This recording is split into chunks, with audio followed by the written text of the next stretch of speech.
If you have a roof over your head, a means to pay for it, and perhaps even a few people to share it with, you are super blessed. And I know you know that.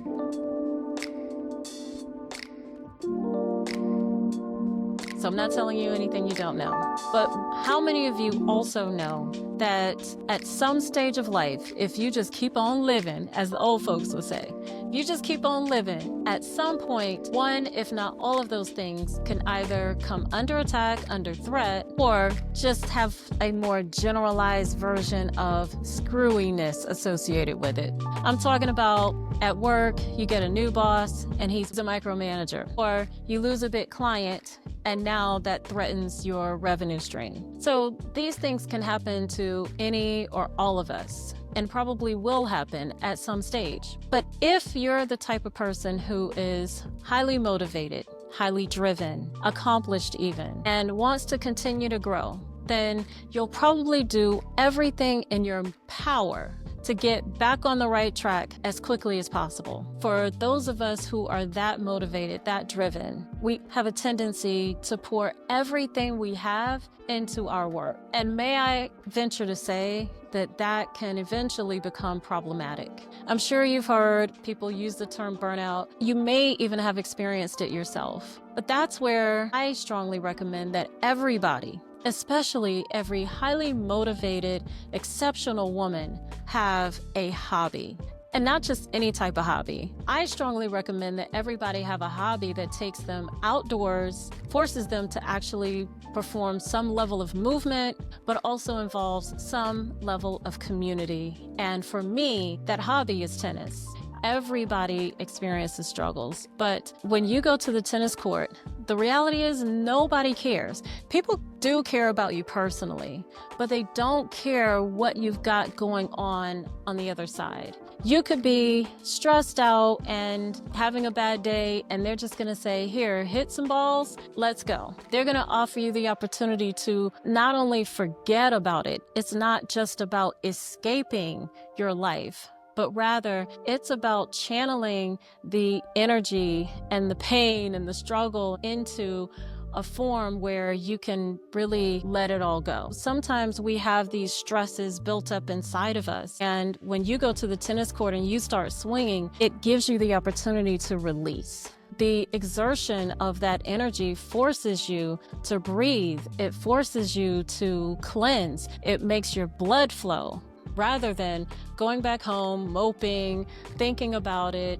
talking about it with friends. All of these things are things you probably won't be doing if you're actually on the tennis court hitting. When you're on the tennis court, hitting ground strokes, hitting serves, poaching, going for volleys, communicating with your partner if you're playing doubles, strategizing if you're playing doubles or singles. When you're doing these things, you are in the moment. It's a place to be completely present. You see, even when you're at work, sometimes you can be thinking about something going on at home. And when you're at home and you should be in the bed resting, or you should be present with your loved ones, sometimes you can be mentally or emotionally at work. And you see, that's pretty unfortunate that we do that. I mean, it's kind of cool that we have the ability to do it, but it's uncool that we do it, right? Because how many of you would agree that we're much better off when we can be fully present? Well, tennis is one of those places where you can be fully present.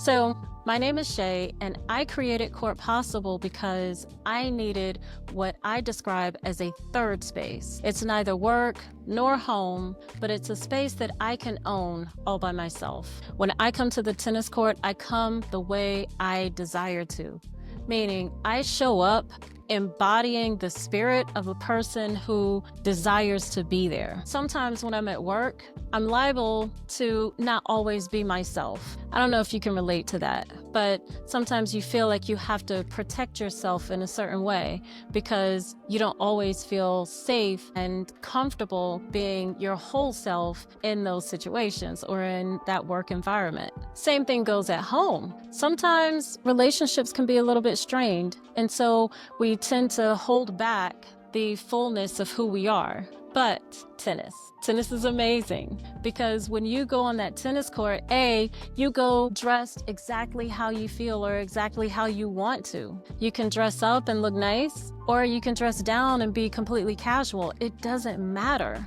The ball doesn't care. You take your swing, and guess what? That ball, the racket, the connection, all of those things, it's so extremely satisfying. Bills could not be paid. Your mortgage could be getting called due. Your car could be getting repossessed. I'm kidding. I hope that's not happening with you. But anyhow, I digress. My point is, anything that's happening in life is not relevant when it comes to the tennis court.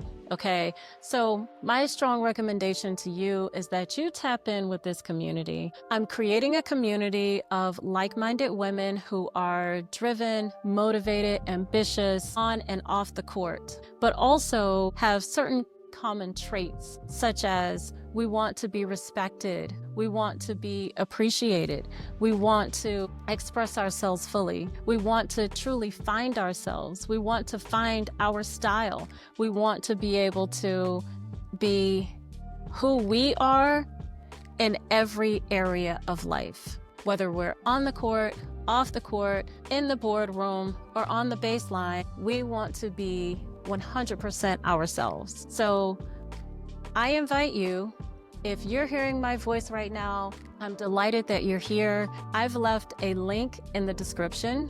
You can download a free PDF, and it is my first work, so I would love to get some feedback on it. Thank you. I appreciate your time today, and I look forward to connecting with you soon. Cheers, everybody.